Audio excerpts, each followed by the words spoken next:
Disclaimer. To protect my account, this is for entertainment purposes only. I'm only a storyteller. The ancestors are speaking.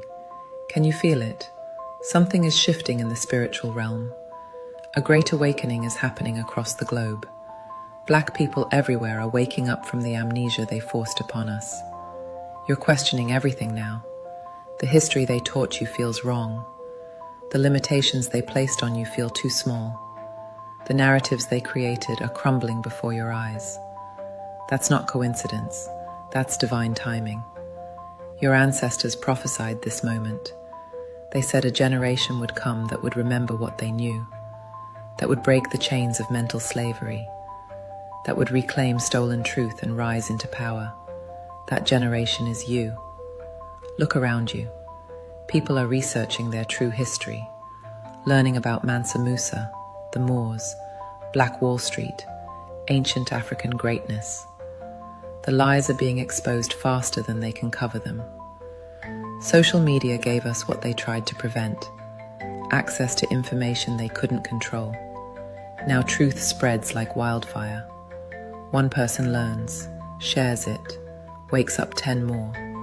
Those 10 wake up 100. The awakening is exponential. They're scared. You can see it in how hard they're trying to ban books, control curriculum, silence voices. They know once you remember who you are, their power over you ends. The shift is happening in your spirit too. You're setting boundaries you never set before, choosing peace over chaos, demanding respect you used to beg for, walking away from what no longer serves you. You're stepping into your power, your purpose, your calling. And nothing can stop what the ancestors have set in motion. This is the beginning of our liberation, not just physical but mental and spiritual. We're breaking generational curses, healing ancestral wounds, reclaiming stolen identities. The shift is here. The awakening is now. And you, beloved, are part of the prophesied generation. Press the plus sign to join the awakening. Hit follow to stay woke. Comment, I'm awake, to declare your shift. Share to wake up your people.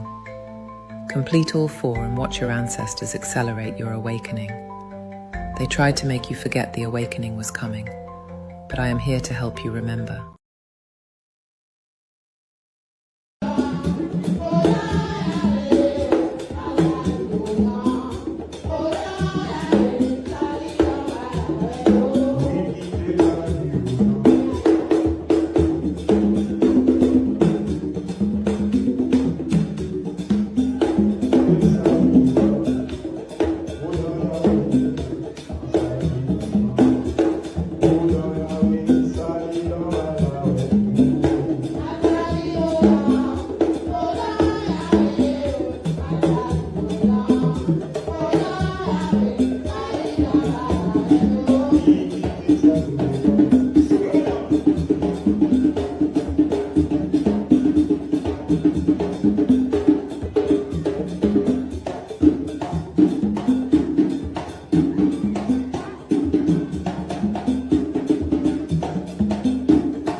Honor and respect, honor and respect, honor and respect.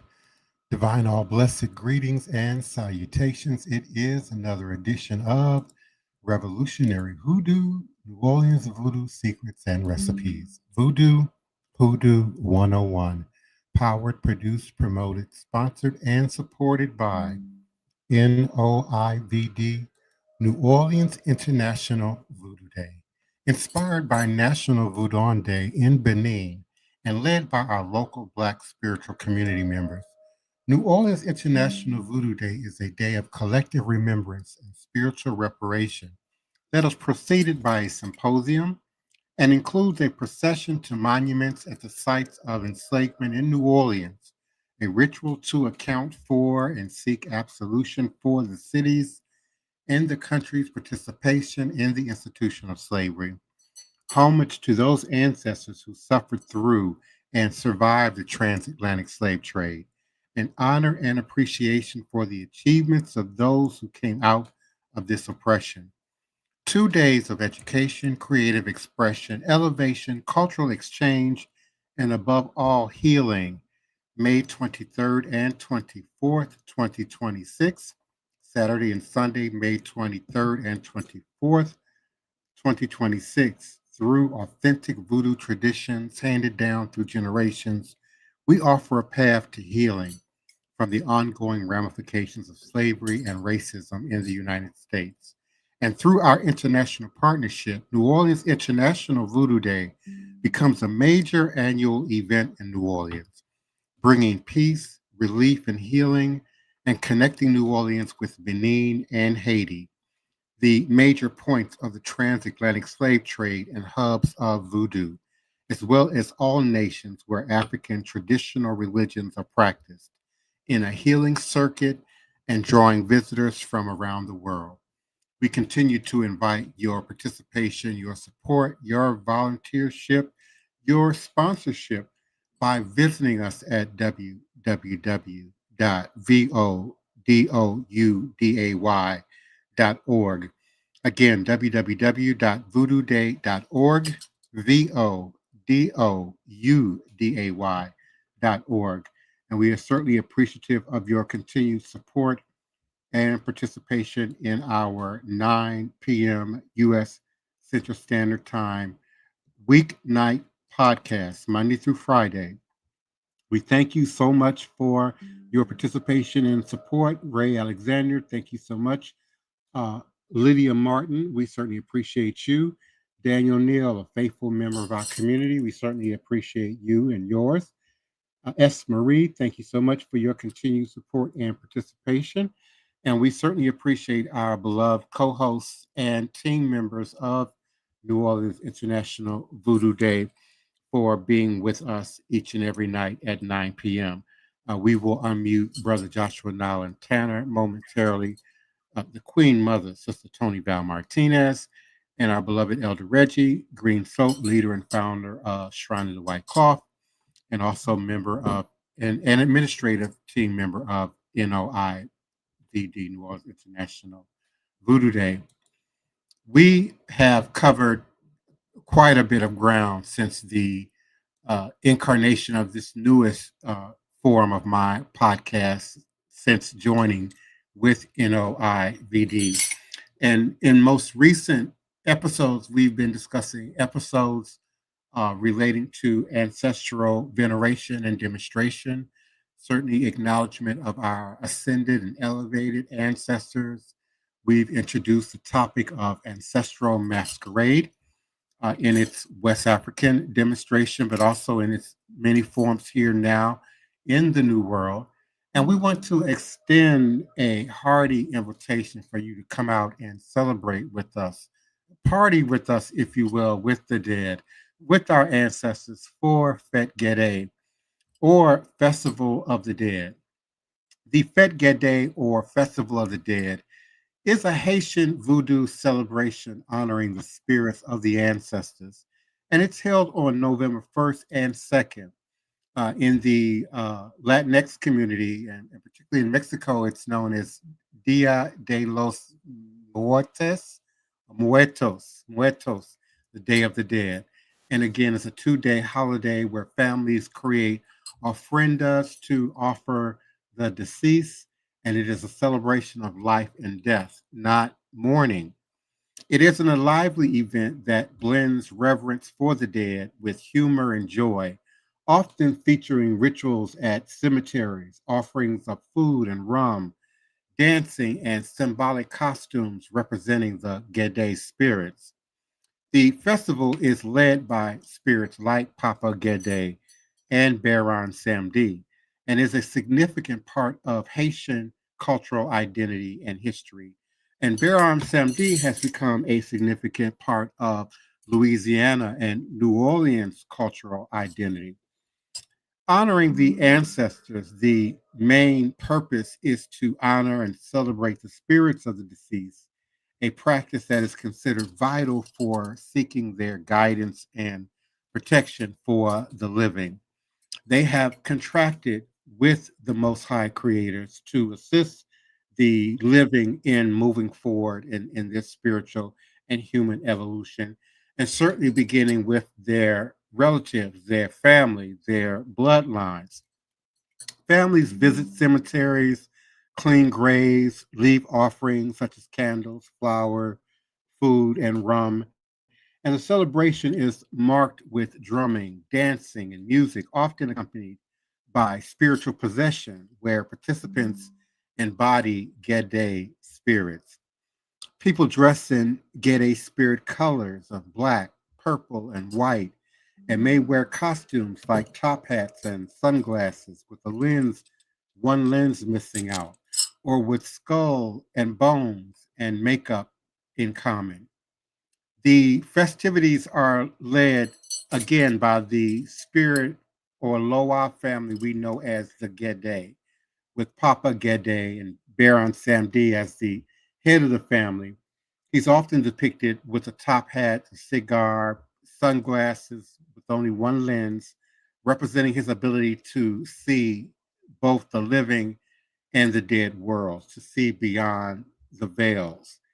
And the festival connects to Haiti's history of resilience and resistance, as the Haitian Revolution was sparked by a voodoo ceremony we know as the Bois Caimon ceremony.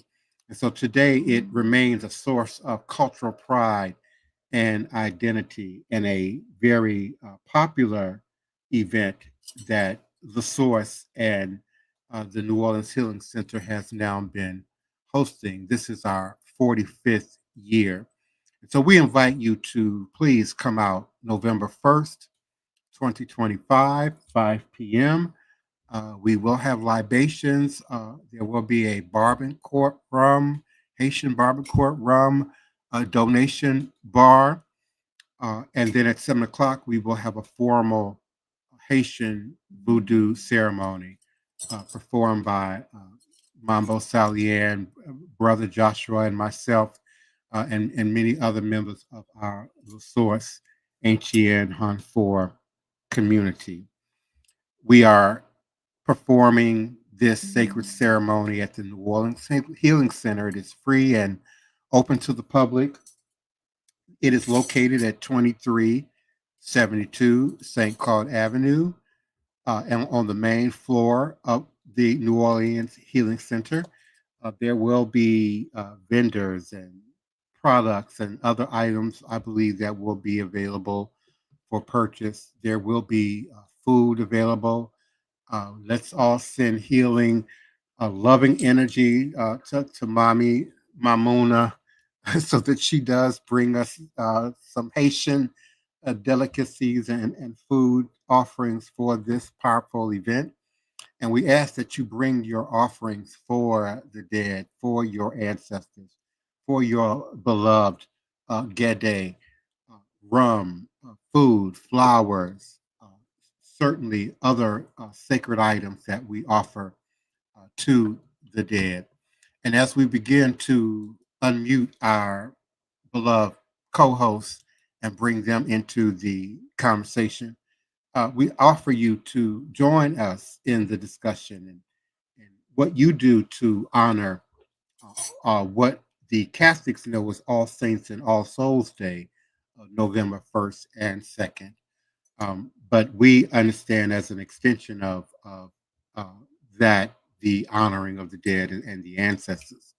Some people try to connect it to Halloween, and I can see how that happens with the skull and bone symbolism, the cemetery symbolism, but it's often bedecked with spooks and goblins, which could represent the unsettled, unhealed spirits within our bloodlines and our lineages, those soul ties and soul entanglements. But as Brother Joshua and I shared on um, WHIV radio on Saturday night, there's really no connection between this Haitian tradition and this ancestral African tradition of honoring and acknowledging the ancestors with Halloween. Though it will be festive, it will be certainly a party of celebration with the Gede. And again, our dead are not gone. They are a part of our DNA memory, a part of our bloodline inheritance. And we can honor and visit them with them certainly in any moment of any given day. But there are these certain high holidays, these high feast days in which we honor certain forces, certain powers within the global voodoo tradition. As we've explained in previous podcasts, there is the Egungun masquerade in Nigeria and the Galede masquerades in Togo and Ghana and other regions of West Africa, other forms of ancestral masquerade, ancestral demonstration. And indeed, there are hundreds of them, if not more, when we begin to look at the various ethnic groups. Uh, some people say tribes, but that's not necessarily a politically correct terminology anymore.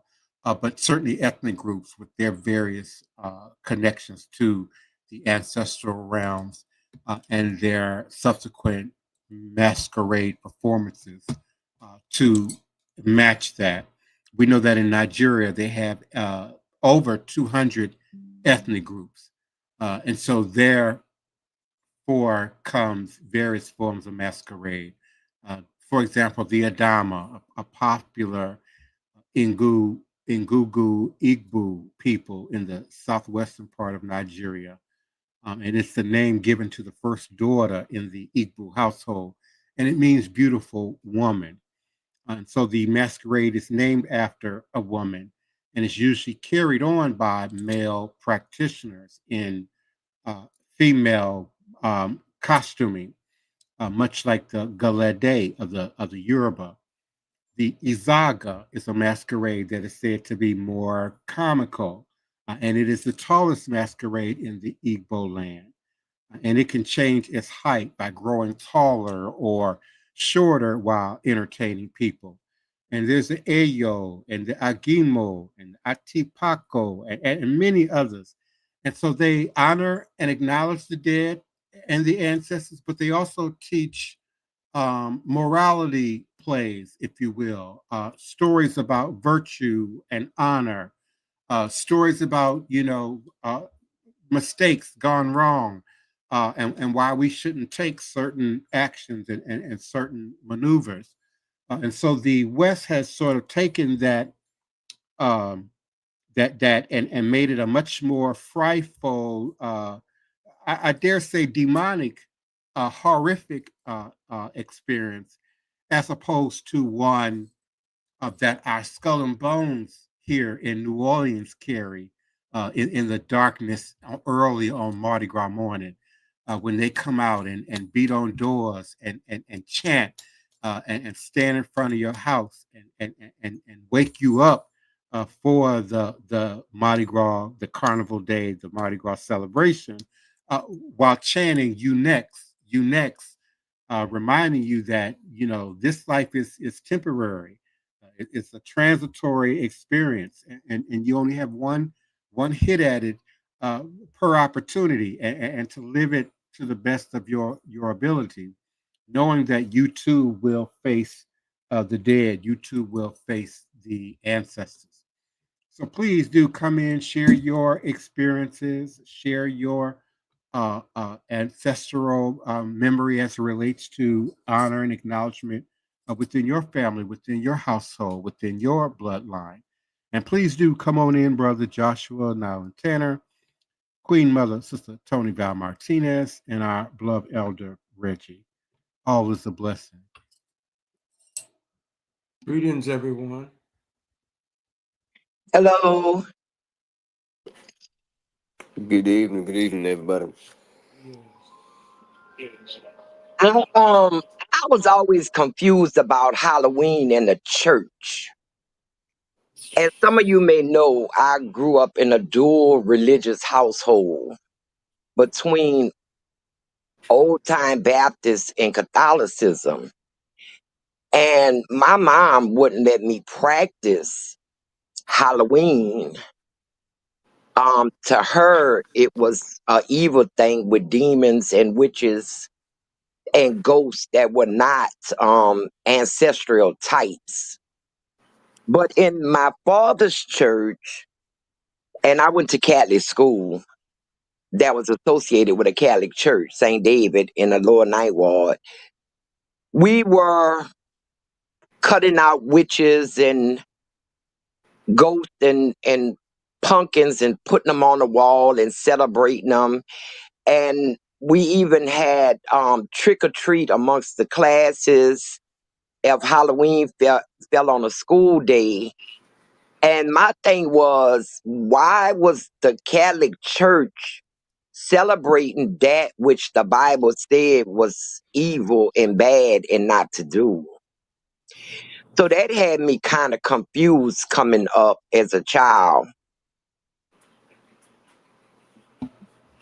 Well, I mean, I grew up in the Black Spiritualist Church, and I believe that was Elder Reggie's experience as well.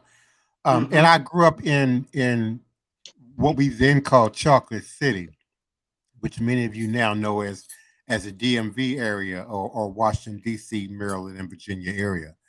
And so we, I believe, did our thing to keep the children safe. We didn't want them going door to door. There was all these rumors back in that time of razor blades in the candy, and people wanting to harm the children. So they kind of did something, in the church just to supplement that, but I think also to keep us from feeling, left out. So we did wear costumes. I remember my first costume was a vampire, a black vampire, Blackula, of course. But it was a black, uh, Baptist, Southern Baptist, Spiritualist, church. Now, when we then went into holiness, apostolic, when I was 14, all of that got shut down. Now, we still gathered at the church on Halloween and often had Terry service until the wee hours of the morning, but there was no acknowledgement of the holiday, itself. what What about say you, you, Elder Elder Reggie? Reggie? Yeah, I like to come in. Being like Divine Prince said, I would come up in New Orleans Black Spiritual Church, and what we did was celebrated All Saints Day. I know it was led by the Catholic Church, but we still went and serviced our dead relatives at the cemetery. Cleaned the graves, brought flowers, and this was always done on November the 1st. Just like Fat Getty, it's going to be held this year. Last year was my first time ever attending Fat Getty at the Healing Center, and I really enjoyed myself. What stood out to me was the different varieties of altars. You're going to see a lot of different altars there, and people will give you a little speaking on the altar and would inspire them to do that. And I really enjoyed that from Fat Getty. But since I've been working with an account elder and priest, I've been doing what's called a Kwasi, and every 40 days you do just a little bit more food offering and drink offering to the ancestors, and it's sort of in alignment with the Day of the Dead. Mm-hmm. Can I talk about my experience? Please. Please do. Yeah. So I think I might be the outlier. I had a very different background. So my family, you know, we're traditionally like from Louisiana, not the word since the beginning, right? But my entire life, I knew from a very young age that I existed in kind of like an outlier community. I identify myself as queer at a very early age. And so that being said, when my family would try to teach me things and show me things, which is like in regards to like conjure and hoodoo. First of all, no one used hoodoo, so we all know that, right? But like now we kind of have like a term for it. But like growing up, hoodoo, quote unquote, was so discreet. I didn't really get it as much as like as some of the European styles. And so, you know, moving from Louisiana to moving to Florida at a young age, and then, you know, going into like a PWI and being queer and being black, you know what I mean, and being a male, it was easier to fall into like it was easier to slide into European cultures where things were a lot more like out in the open. It was a lot more like, this is how it is. This is how you do this, A, B, C. This is, you know, these are the forces of nature. This is like universal law. And for a period of time, that kind of like, because like, you know, for quote unquote, I never grew up with witchcraft being like the evil thing from like the church, because I was always raised in a very spiritual, multiracial background. But going to a predominantly white institutions, you have a different perspective. My perspective is a little bit different on it, being exposed to like white culture so heavily. And it wasn't until like the last, I want to say 5 to 10 years, where like I kind of got the ease of why of hoodoo and conjure root work, because it was so easy. It was already embedded in my culture, and it was like less of a divide, I would say, than what you could say you have like Wicca and witchcraft and like Alexandria or even some of the folk. Our culture, that like my family and that kept having collisions, right? Even though at home my mom is throwing salt over her shoulder, she's talking about brooms. Even though my grandparents are like conjuring, even though there's root, like for some reason that cultural barrier was still there. The church was still so heavily embedded into my family, even though they were doing pretty much similar practices, just I'd be different verbiage. And so my perspective on like, you know, and we grew up with Halloween heavy. You know, my parents, when they left Louisiana, because you know the gangs got bad during a certain period. I don't know if anyone was in Louisiana around like the 90s. One of my aunts got mixed up with the wrong person, and we had to go. And so, I have a very nostalgic idea about Halloween. It's always been like a day where anyone can dress and be anything they want, and a day where like, you know, the freaks get to be like, you know, embraced.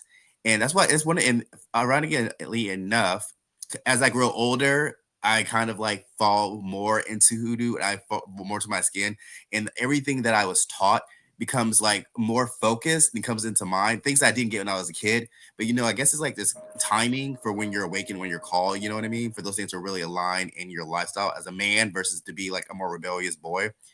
And so now I'm at that integration phase of like 2 generations and of 2 different, you know, states and stuff like that. And so for me, Halloween has always been like a magical period. And all the overlapping things with like All Saints and Day of the Dead is all like just cherry on top of the cake of things that my family has always done. My family has really tried to always kind of integrate us into the broader culture outside of Louisiana. And for that, I kind of like thank them, because my perspective is different. Every time I go back home, I am completely different than a lot of my cousins and like our neighbors, stuff like that. And I'm all right. I'm used to being different, but I just want to say happy Halloween and happy Day of the Dead and happy Ancestor, you know, month for everyone. And that was just my perspective on it. Cool. Very interesting. And you know, my mom was like heavy into church too, but she still practiced, hoodoo on her own. Like, I never saw her and none of her church members get together to do anything other than cooking in the basement of the church. Mm-hmm. And like you, it took me a while when you kind of realize what was actually going on in your house. Mm-hmm. Like when I started reading, and then I was like, oh, snap.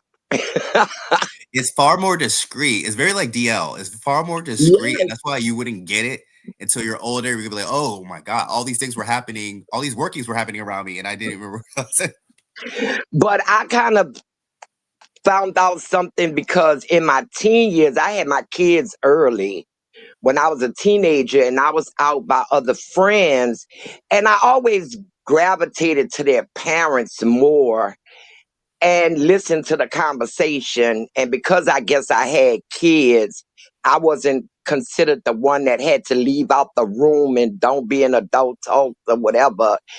And I would say something like, oh, you sprinkle salt for that. And they would look at me like, oh, what you talking about?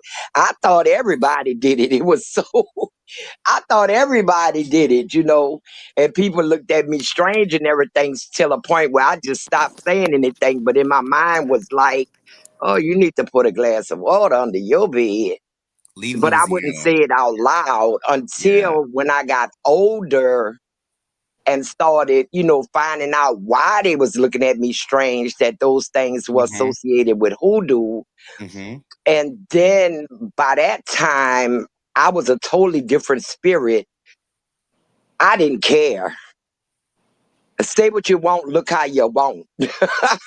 And I was just out with it, out and about with it, even though people was like, ooh, I don't believe in that and this, that, and other thing. And I would try to educate on them, even though you don't believe in it, you've been doing it your whole life because your mama did it and your grandmama did it. Y'all just didn't know it. But the Halloween part, that always had me confused. And when I had my kids, I was torn between letting them participate and making them stay in. But it's like Divine Prince has said, you want them not to be ostracized. You want them to be a part of it. Yeah. You want them to be a part of it.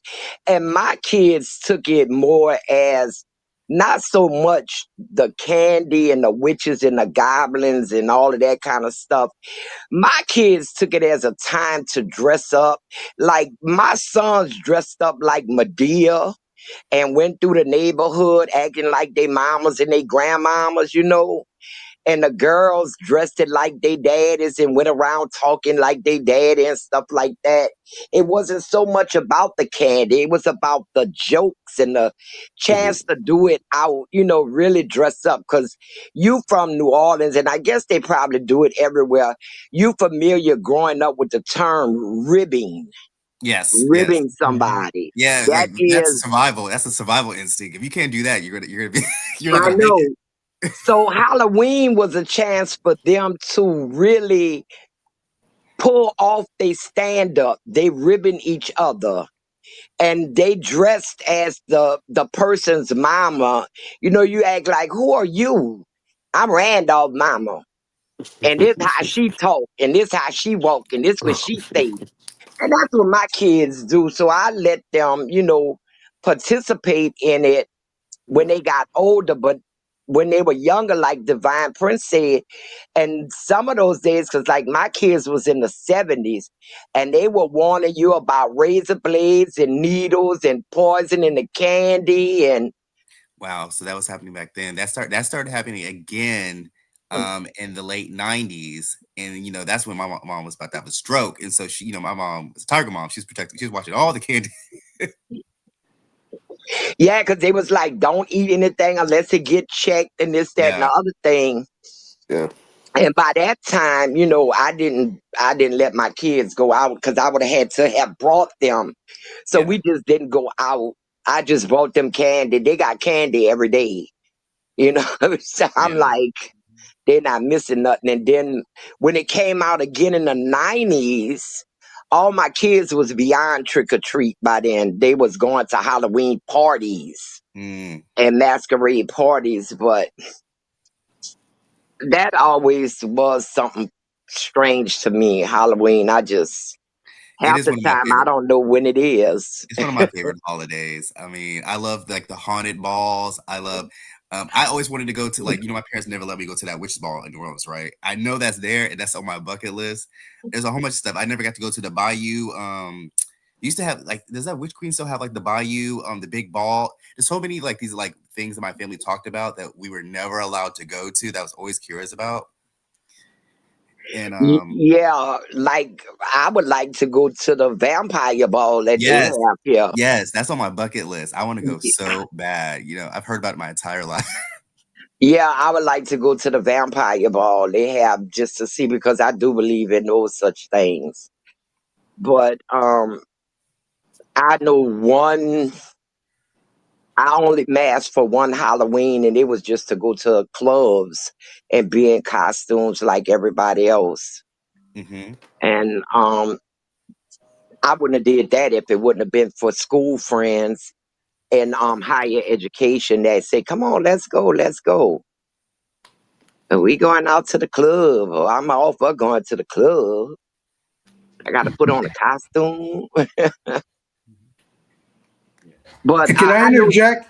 I like to uh-huh. interject right quick. Yeah. If we could all be in sync with Fat Gede, on November the 1st, if if you think of your ancestors and just pour a libation. I know Halloween is going to be that 31st, but on the 1st, you could carve out a little time to remember your ancestors. You can light a candle, pour a little water, and be in synchronization with the Fat Gede or the Day of the Dead with the Mexicans, and as it's being celebrated around the world in different forms and fashion. I think similar to Mardi Gras. Mardi Gras is like Fat Tuesday, and then after that you go into Lent.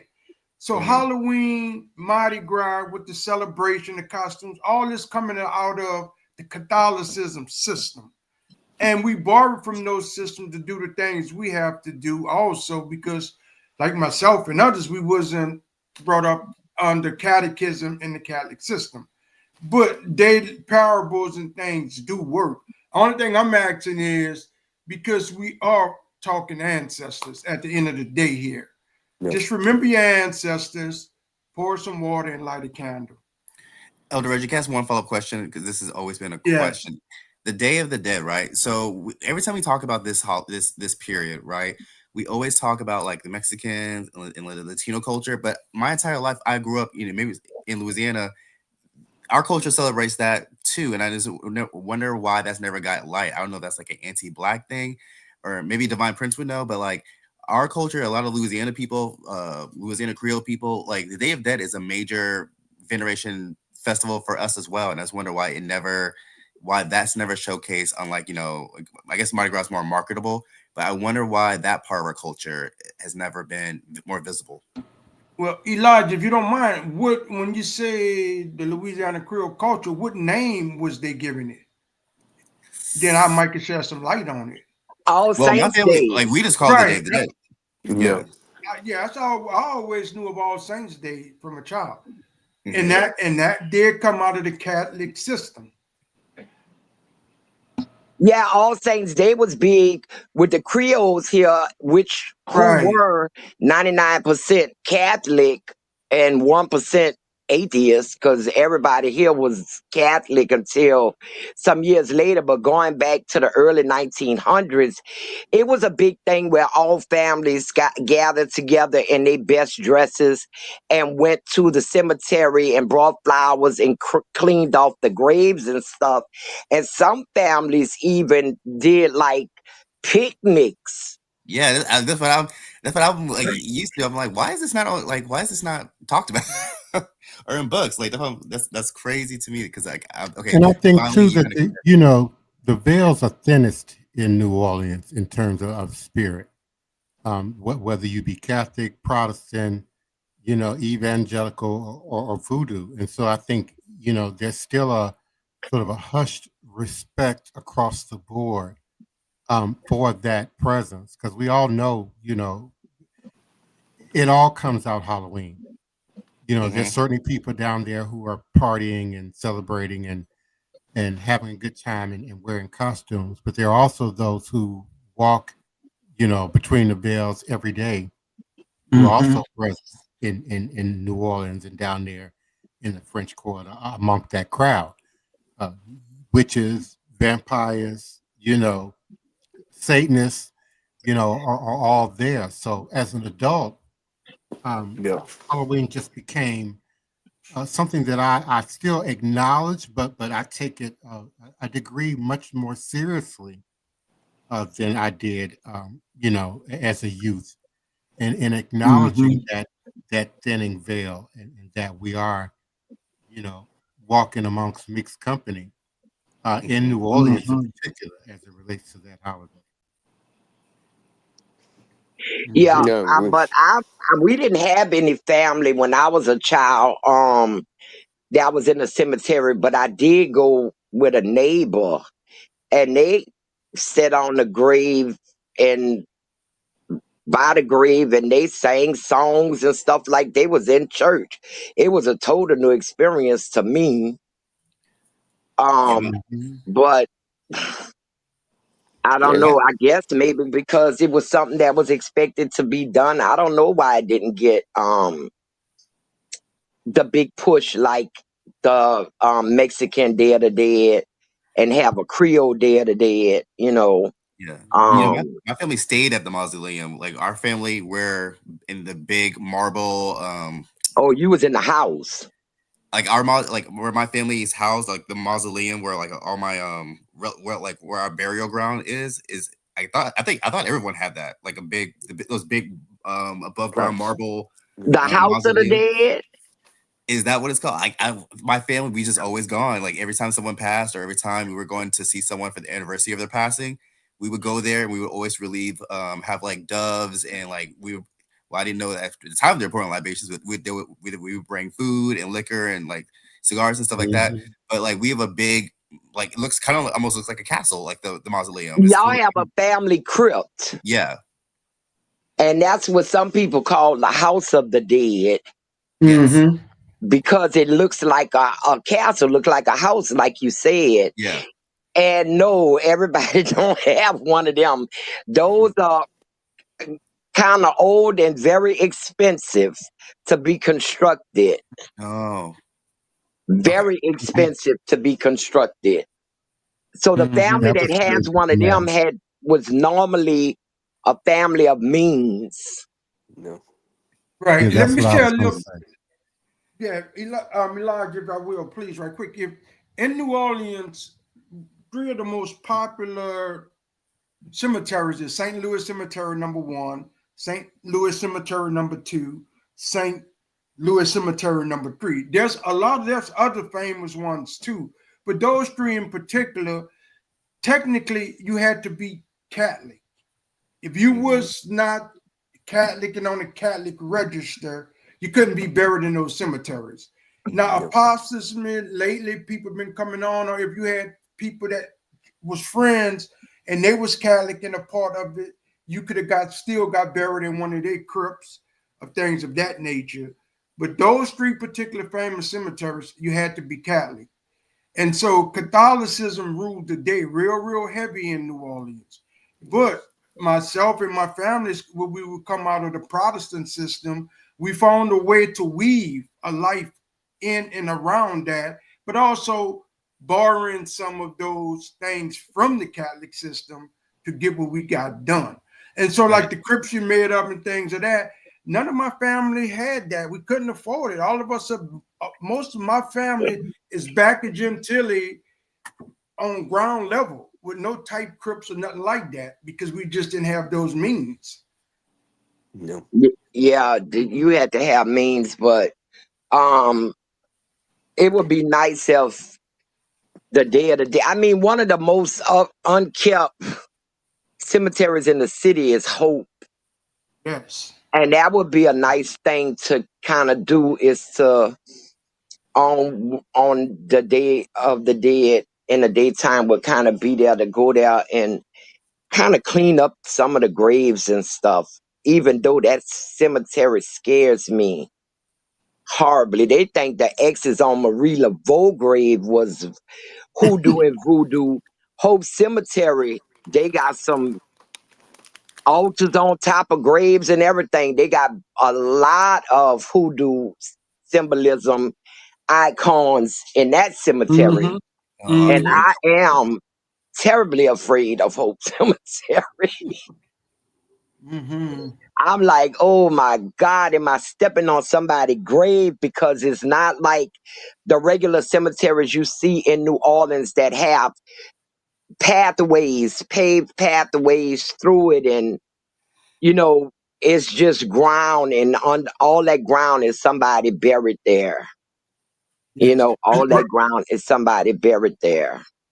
Yeah, just a little fun fact on the Hope Cemetery.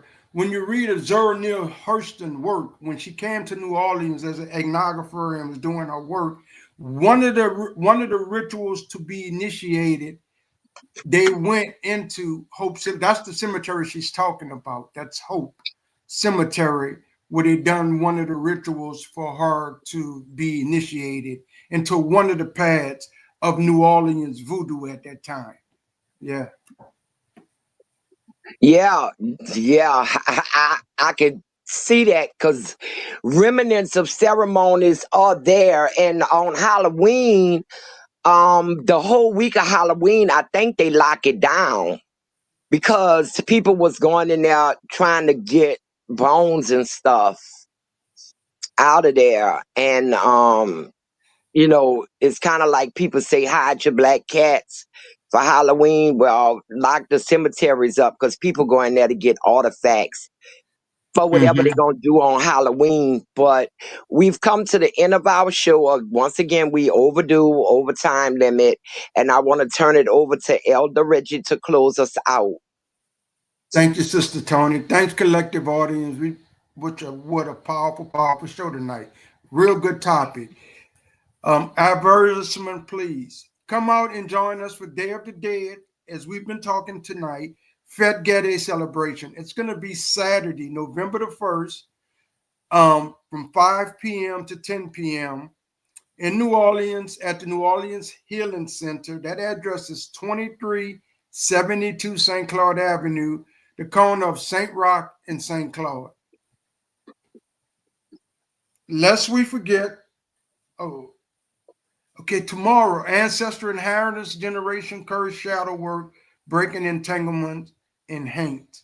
Okay, that's tomorrow's show. That's tomorrow's show, what we're going to be talking with. I'm excited.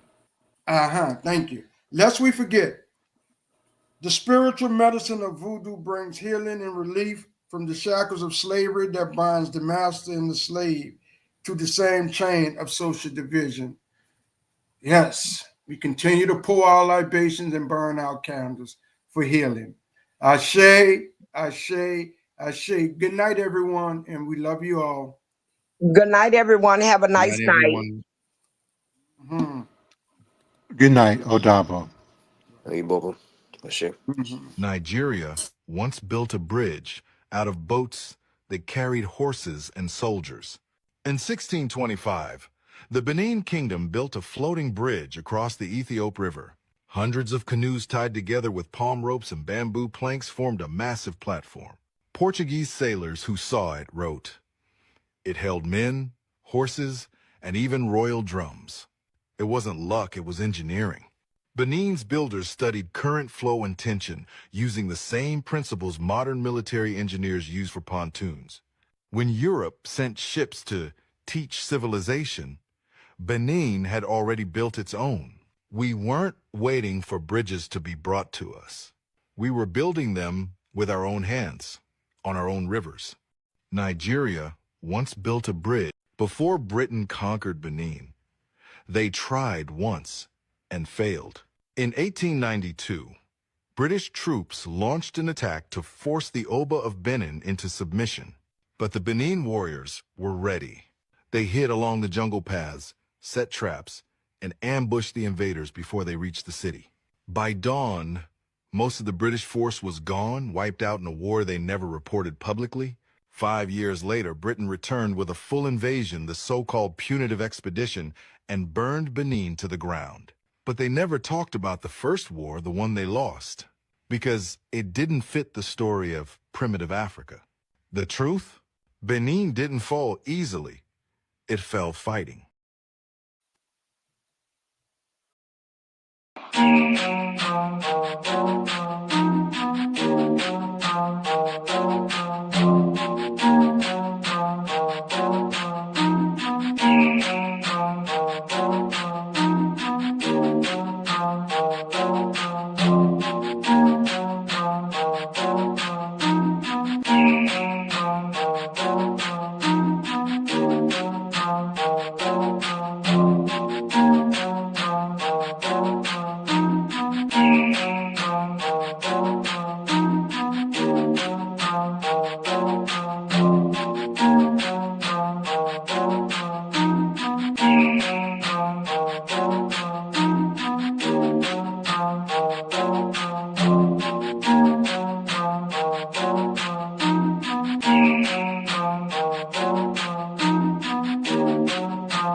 Please, allow me to show you something.